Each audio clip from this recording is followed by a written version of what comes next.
Hello बच्चे, welcome to my channel. मैं मीनाक्षी झा आ गई फिर से आपके लिए आपका अपना केमिस्ट्री का क्लास लेके। तो अभी हम लोग कर क्या रहे हैं, जीओसी पढ़ रहे हैं, ठीक है। इसमें आज मैं स्टार्ट करूंगी आप लोगों के लिए नोमेनक्लेचर। नोमेनक्लेचर मैं पहले भी पढ़ा चुकी हूँ। जब मैं 12th क्लास का केमिस्ट्री पढ़ा रही थी तब मैं नोमेनक्लेचर कर चुकी हूँ। अभी फिर से मैं पढ़ा रही हूँ और अच्छे से समझ में आएगा, ठीक है। तो नोमेनक्लेचर है क्या, नोमेनक्लेचर होता क्या है, तो मैं सारा का डिफिनीशन लिखी। ऑर्गेनिक कंपाउंड में, ऑर्गेनिक कंपाउंड के बहुत सारे मिलियंस ऑफ ऑर्गेनिक कंपाउंड है, उसका अंत ही नहीं है। तो जितने भी ऑर्गेनिक कंपाउंड है उसका नेम तो एक होना चाहिए ना। तो सिस्टमैटिक नेमिंग जो होता है उसे ही क्या कहते हैं, नोमेनक्लेचर कहते हैं। क्या कहते हैं, systematic naming, systematic method of naming. Naming करने का मेथड जो सिस्टमैटिक होता है उसे हम नोमेनक्लेचर कहते हैं। नोमेनक्लेचर में एक सिंपल नोमेनक्लेचर में हम लोग इतना दिन से पढ़ रहे हैं, सिंपल नेमिंग। लेकिन एक क्या गया, international method of pure and apply chemistry, एक संस्था बनाया गया जिसके द्वारा किसी भी कंपाउंड का एक नाम निर्धारित, उसी के अंतर्गत उसका नेमिंग किया जाता है, जिसे क्या कहा जाता है, आईयूपीएसी नेमिंग। आईयूपीएसी का फुल फॉर्म क्या होता है, इंटरनेशनल, क्या नाम है, international union of pure and applied chemistry, ठीक है। अब क्या है, अब इसका पहले अब हिस्ट्री देखते हैं। नेमिंग करने का जो था तो हिस्ट्री पहले देखते हैं, पहले क्या होता था। तो जो उसका ओरिजिन होता था उसी से उसका नेमिंग किया जाता था। जैसे सैट्रिक एसिड, तो सैट्रिक एसिड दिया गया नेमिंग किसी भी कंपाउंड का। तो ये कैसे, तो क्योंकि ये साइट्रस एसिड, साइट्रस फ्रूट से निकला, फ्रूट से इसको ऑब्टेन किया गया, इसलिए इसका नेमिंग सैट्रिक एसिड हो गया। हमेशा देखिए history of naming. Earlier organic compounds assign name based on their origin और सर्टेन प्रॉपर्टी, उसका जो प्रॉपर्टीज होता है या उसके ओरिजिन से होता था। जैसे साइट्रिक एसिड का क्या था, because it is found in citrus fruit, ये साइट्रस फ्रूट से मिलता था, ऑब्टेन किया जाता था, इसलिए इसका नेमिंग क्या किया, साइट्रिक एसिड किया गया। This name are called common name, उस नेम को क्या कहा गया, कॉमन नेम कहा गया या ट्रेवल नेम से कहा गया। अब हम लोग आते हैं नेम नोमेनक्लेचर का 5 रूल में बताने वाली हूँ आज। तो किसी भी ऑर्गेनिक कंपाउंड का जो आईयूपीएसी नेमिंग होता है ये बेस्ड ऑन 5 रूल्स। तो चलिए स्टार्ट करें। चलिए, किसी भी ऑर्गेनिक कंपाउंड का जो नेमिंग किया जाता है वो कैसे किया जाता है, ठीक है। तो नेमिंग ऑफ एल्केन्स देखते हैं। ये जो कार्बन का चेन है, कंटिन्यूअस चेन, उस चेन को क्या बोला जाता है, पेरेंट चेन। क्या बोला जाएगा, पेरेंट चेन। और जिस इस चेन में जिस कार्बन का काउंटिंग नहीं किया जाता है उसे बोला जाता है सब्स्टिट्यूएंट। ऐसे चेन, ऐसे कार्बन जिन्हें पेरेंट चेन में काउंटिंग नहीं किया जाता है वैसे कार्बन को क्या बोला जाता है, सब्स्टिट्यूएंट बोला जाता है। और ये क्या है, एक्स्ट्रा ये जो लगा इसे क्या कहेंगे, ब्रांच कहेंगे। ये ब्रांच हो गया। और यहाँ जो फंक्शनल ग्रुप लगा इसे फंक्शनल ग्रुप कहते हैं। जैसे OH हुआ, Br, ये क्या हो गया, फंक्शनल ग्रुप। पिछले क्लास में भी हम लोग फंक्शनल ग्रुप पढ़ चुके हैं, ठीक है। अब हम जो है आईयूपीएसी नेमिंग जो करते हैं किसी भी कंपाउंड का, वो कैसे किया जाता है, इसे 4 पार्ट में डिवाइड किया जाता है। सबसे पहला क्या होता है, परफिक्स, ठीक है। परफिक्स क्या हुआ, सब नेमिंग जब करते हैं तो सबसे पहले परफिक्स यानी सब्स्टिट्यूएंट का नेमिंग किया जाता है। यानी जो ब्रांच रहता है, जो सब्स्टिट्यूएंट हुआ उसका ही सबसे पहले नेमिंग किया जाएगा। जैसे 2 मिथाइल, 2 इथाइल या 3 इथाइल, इथाइल ये जो हुआ वो क्या हो गया, सब्स्टिट्यूएंट हो गया। मैं आगे एग्जांपल में बताऊंगी। उसके बाद क्या जाता है, रूट वर्ड। रूट वर्ड क्या होता है, ये वर्ड रूट किसे कहते हैं, number of carbon atoms in the parent chain. Carbon atom, जितने कार्बन एटम पेरेंट चेन में होते हैं उसे क्या कहा जाता है, वर्ड रूट कहा जाता है, ठीक है। इसके बाद आता है अनसैचुरेशन इंडेक्स, यानी कौन क्या क्या, ये अल्केन है कि अल्कीन है कि अल्काइन है, इसका नेमिंग किया जाता है। और सबसे लास्ट में क्या होता है, सेकेंड सफिक्स यानी प्रिंसिपल फंक्शन नंबर, क्या, प्रिंसिपल फंक्शनल ग्रुप का नेमिंग किया जाता है। तो इस तरह से क्या किया जाता है, आईयूपीएसी का नेमिंग किया जाता है। अब आईयूपीएसी का नेमिंग करने में मैंने पहले ही बताया, मैं आज आपको क्या करने वाली हूँ, 5 रूल बताने वाली हूँ। तो बारी बारी से मैं आपको 5 रूल बता रही हूँ, अच्छे से समझिएगा, ठीक है। चलिए, रूल, पहला रूल क्या है? First rule, select the longest continuous chain, it will be called as the parent chain. सबसे पहला रूल क्या है?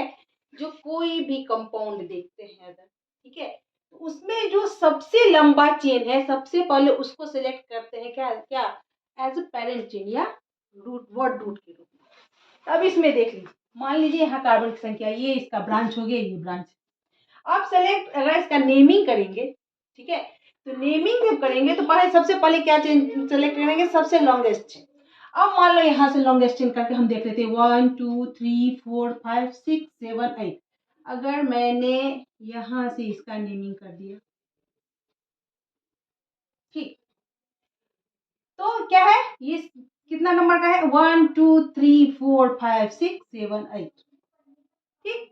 यहाँ 8 यहाँ पे दे देंगे, तो नेमिंग करेंगे तो अगर मान लीजिए 1 2 3, 3 पे क्या है? 1 2 3, 3, तो क्या हो गया? 3 प्रोपेन एंड 8 मिथाइल।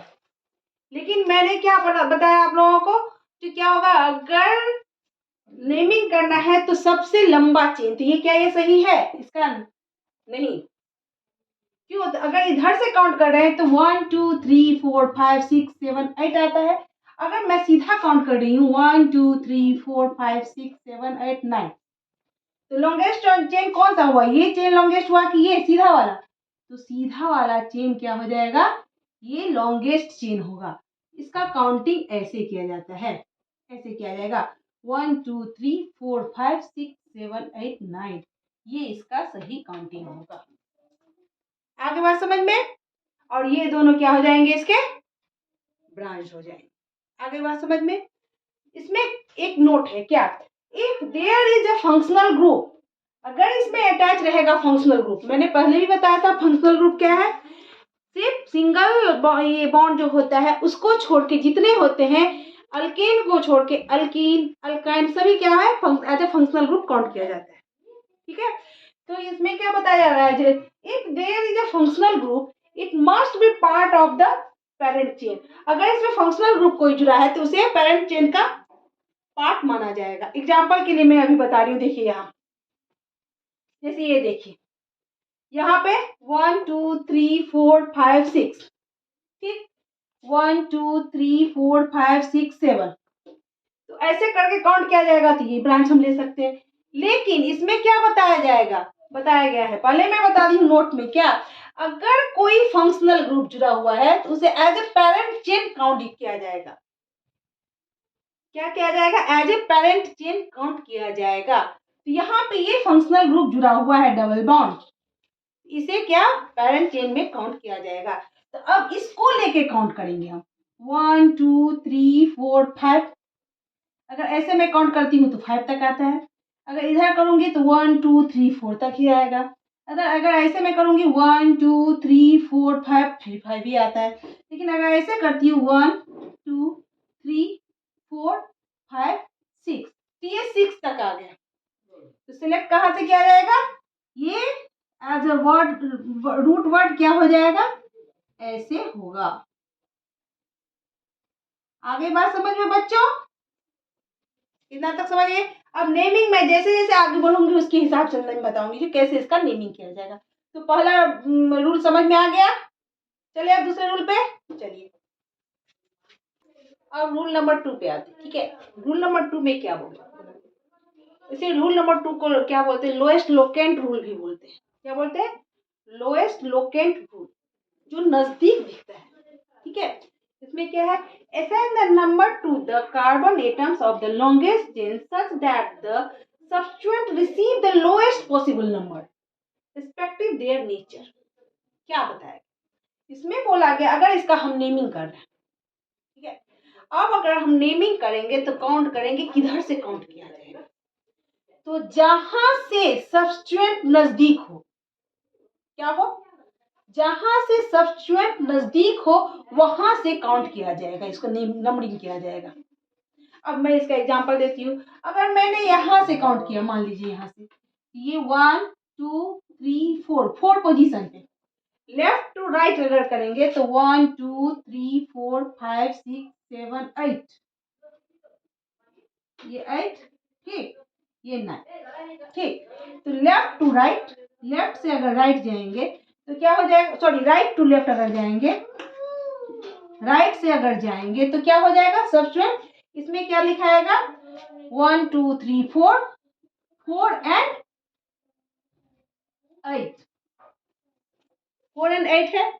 उसके बाद जो आएगा 4 एंड 8 यानी बोल सकते हैं क्या 4 इथाइल एंड 8 मिथाइल नोनिन, है ना। कार्बन की संख्या कितनी है 9 है, इसलिए नोनिन। लेकिन अगर लेफ्ट टू राइट जाएंगे तो 1 2 3 4 5 6 7 8 9, तो क्या हो जाएगा इसमें सब्स्टिट्यूएंट कहाँ कौन कौन पोजीशन पे आया 2 एंड 6 पोजीशन पे।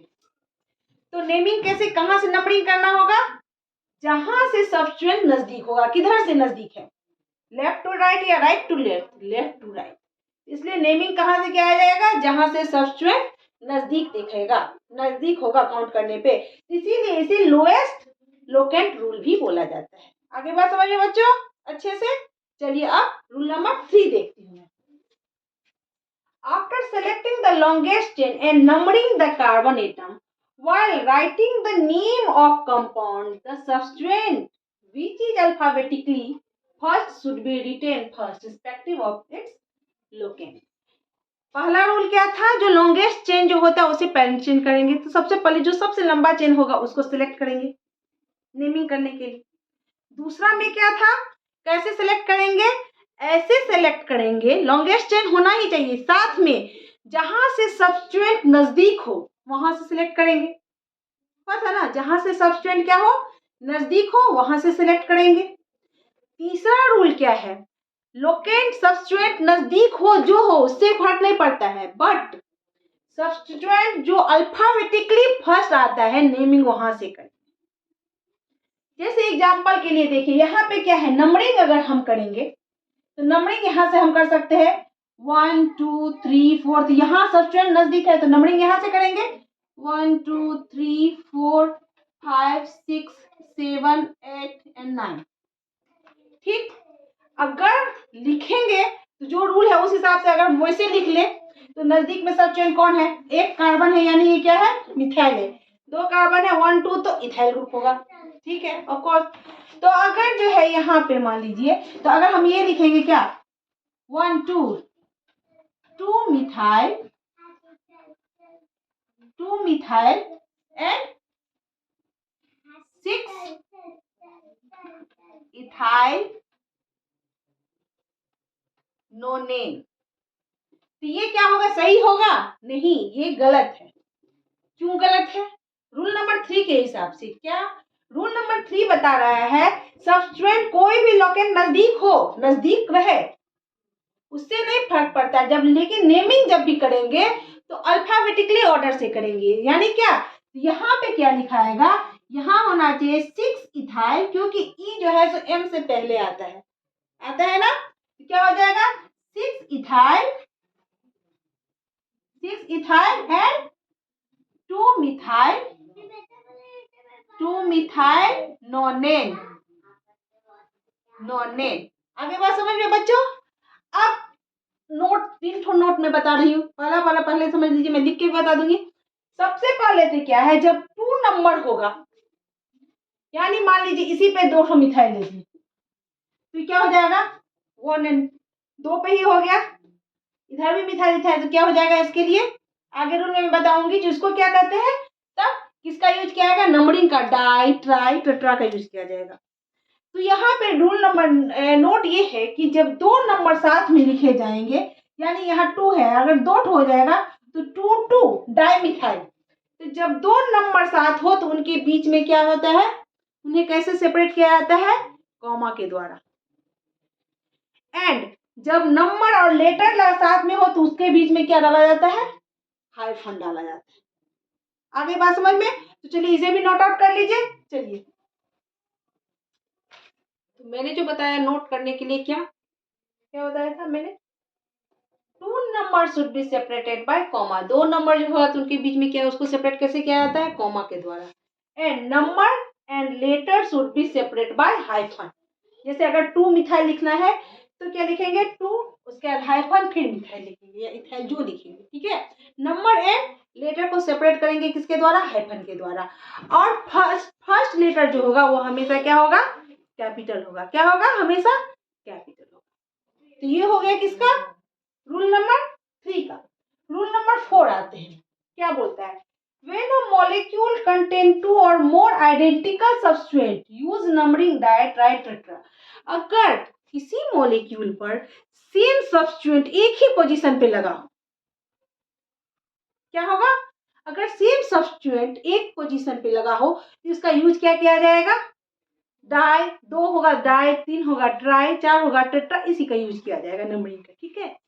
एंड इसके बाद क्या है, 4, 2, 3 और 4 सब्सट्रेट के लिए रिस्पेक्टिव। हाउएवर जबकि their initial alphabet should not be considered for ordering the substance in the final naming. लेकिन जब फाइनल नेमिंग होगा तो डाई टाई टेट्रा जो है इसका नेमिंग में कोई असर नहीं पड़ेगा। मतलब क्या हुआ, अगर डाई आया ट्रा, पहले में बोले अल्फाबेटिकली होगा, ठीक है, तो आप बोलेंगे पहले इथाइल आएगा फिर मिथाइल, इस हिसाब से आएगा। अगर डाई आ गया तो बोलेंगे क्या, डाई पहले आ गया तो फिर इथाइल पहले कैसे लिखाएगा, डी पहले आता है उसका डी ना, नहीं, ये डाई ट्राई टेट्रा इसका जो है सो फाइनल नेमिंग है, इसका कंसीडर नहीं किया जाएगा, ओनली सब्सट्रेट का ही कंसीडर किया जाएगा। आगे बात समझ में, नंबरिंग जो होगा डाई ट्राई टेट्रा इसका कंसीडर नहीं किया जाएगा। फॉर एग्जाम्पल यहाँ अगर हम लेते हैं, देखिए पोजीशन यहाँ नंबरिंग करेंगे कहाँ से, 1 2 3, यहाँ लोकेंट क्या है, लोएस्ट लोकेंट यही है सब्सटेंट, लोएस्ट लोकेंट सब्सटेंट यही है ना, यानी सबसे नजदीक का सब्सटेंट ये है। तो नंबरिंग किधर से होगा, इधर से होगा, 1 2 3 4 5 6 7 8 एंड 9। अब नेमिंग अगर किया जाए, ठीक है, तो अगर नेमिंग क्या करेंगे, यहाँ लिखेंगे क्या, 1 2 3 मिथाइल है, ठीक है, यहाँ कितना मिथाइल है, डाई मिथाइल।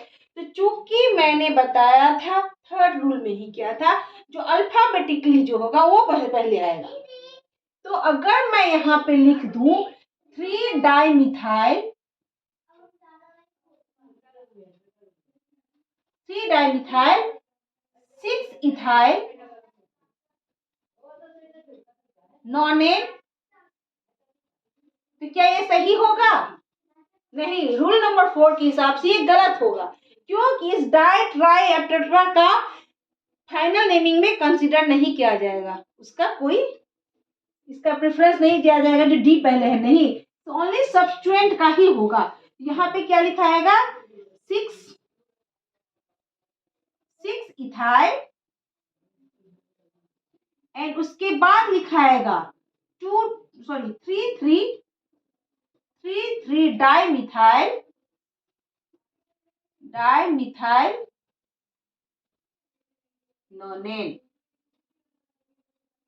आगे बात समझ बच्चों, अभी तक मैंने जितना बताया समझ में आ गया होगा। अब रूल नंबर 5, ठीक है, चलिए रूल नंबर 5 देखती हूँ।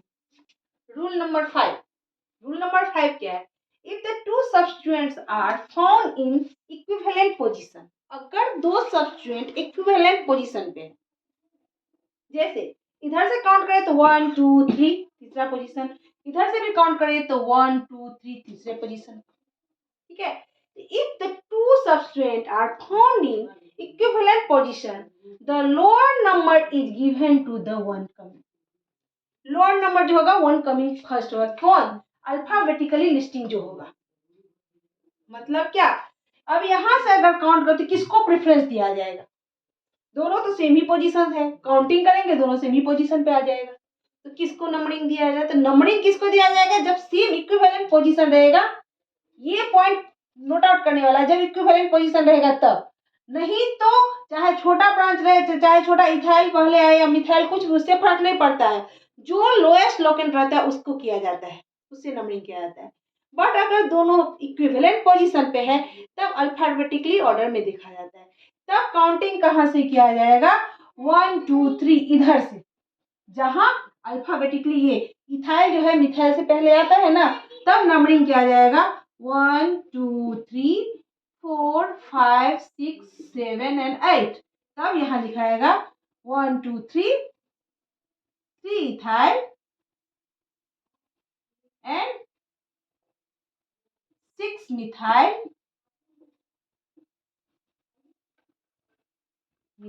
octane। तो बच्चों आज हम लोगों ने नेमिंग के पांचों रूल देख लिए। सबसे पहले तो हम लोगों ने स्टार्ट किया था क्या स्टार्ट किया? IUPAC naming. ये नेमिंग आईयूपीएसी का मतलब नेमिंग जो किसी भी कंपाउंड का, ऑर्गेनिक कंपाउंड का करते हैं तो क्यों किया जाता है? तो सिस्टमैटिक मेथड से किसी का नेम जो अरेंज करना उसे ही नेमिंग कहते हैं, नोमेनक्लेचर कहेंगे किसी भी कंपाउंड का। क्योंकि कंपाउंड क्या है? मिलियंस ऑफ कंपाउंड है, ठीक। तो किसी भी कंपाउंड का सिस्टमैटिक मेथड से नेमिंग करना ही नोमेनक्लेचर कहते हैं। उसके लिए एक क्या ऑर्गेनाइजेशन है जिसे आईयूपीएसी कहते हैं। वो क्या है आईयूपीएसी का full form? IUPAC, international union pure and applied chemistry. इसके अंतर्गत इसका नेमिंग किया है, ठीक है। नेमिंग जो करते हैं उसको 4 पार्ट में डिवाइड किया गया। सबसे पहले प्रीफिक्स, उसके बाद वर्ड रूट, उसके बाद suffix and suffix 1 and suffix 2 में। प्रीफिक्स जो सब्स्टिट्यूएंट होते हैं, ऐसे कार्बन जिनका मेन जो होता है वर्ड रूट में काउंट नहीं किया जाए उसे सब्स्टिट्यूएंट कहते हैं। आगे बात समझ में? सबसे लॉन्गेस्ट कार्बन का जो कंटिन्यूअस चेन होता है उसे वर्ड रूट कहते हैं। ऐसे कार्बन जो लॉन्गेस्ट चेन में कंटिन्यूअसली रहते हैं उसे हम वर्ड रूट कहते हैं। इसके बाद आता है क्या? जो कौन सा ग्रुप अल्केन है या अल्कीन है या अल्काइन है ये काउंट करते हैं। एंड लास्ट में जो प्रिंसिपल फंक्शनल ग्रुप होता है उसको काउंट करते हैं, ठीक है। इसके बाद हम लोगों ने 5 रूल देखा। पहले रूल में हम लोगों ने क्या पढ़ा? पहले रूल में हम लोगों ने पढ़ा जो जब नेमिंग किया जाता है तो नेमिंग में सबसे पहले सबसे लॉन्गेस्ट चेन को काउंट किया जाता है एज अ वर्ड रूट। क्या किया जाता है? वर्ड रूट ग्रुप में सबसे लॉन्गेस्ट चेन को काउंट किया जाएगा। उसके बाद हम लोगों ने क्या देखा? जो lowest locant substituent, lowest second rule को क्या कहते हैं? लोएस्ट लोकेंट रूल भी कहते हैं, यानी जहां से सब्स्टिट्यूएंट सबसे नजदीक हो नेमिंग वहां से करेंगे, ठीक। इसके बाद थर्ड रूल में हम लोगों ने देखा नेमिंग जो करेंगे सब्स्टिट्यूएंट का जो नेमिंग करेंगे वो कैसा होना चाहिए? अल्फाबेटिकली होना चाहिए। हम लोगों ने नोट में देखा क्या? 2 नंबर को सेपरेट करना हो तो किसके द्वारा करते हैं? कॉमा के द्वारा। नंबर और लेटर को अगर सेपरेट करना हो तो किसके द्वारा? हाइफन के द्वारा। एंड फर्स्ट लेटर जब भी लिखेंगे तो कैसा होना चाहिए? कैपिटल होना चाहिए, ठीक है। यहाँ तक हो गया। उसके बाद हम लोगों ने क्या देखा था? अगर सेम सब्स्टिट्यूएंट एक ही पोजीशन पे 2 या 3 या 4 हो तो उसके लिए नंबरिंग का यूज किया जाता है डाई, ट्राई एंड टेट्रा का। लेकिन फाइनल नेमिंग में उसको कंसीडर नहीं किया जाता है अल्फाबेटिकली में, तब सब्स्टिट्यूएंट ही आएगा। डाई, ट्राई, टेट्रा जो नंबरिंग है उसका यूज नहीं किया जाता है। एंड फाइनल 5वां रूल में हम लोगों ने क्या देखा? अगर इक्विवेलेंट पोजीशन पे 2 सब्स्टिट्यूएंट है तब कैसे नंबरिंग करेंगे? तो नंबरिंग करेंगे अल्फाबेटिकली, जो पहले आता है उस हिसाब से करेंगे। तो आज मैंने ये आईपीएससी का 5 रूल आप लोगों को बता दिया। नेक्स्ट क्लास में हम लोग क्या करेंगे? इसका एग्जाम्पल देखेंगे और इसका नेमिंग करेंगे। आई होप आप लोगों को समझ में बहुत अच्छे से आ गया होगा। नहीं आया तो प्लीज मेरे कमेंट सेक्शन में आके बताइए और जितना हो सके इसको शेयर कीजिए, ठीक है। जिन्होंने सब्सक्राइब नहीं किया जल्द से जल्द सब्सक्राइब कीजिए, लाइक कीजिए। तब तक के लिए टेक केयर, बाय बाय।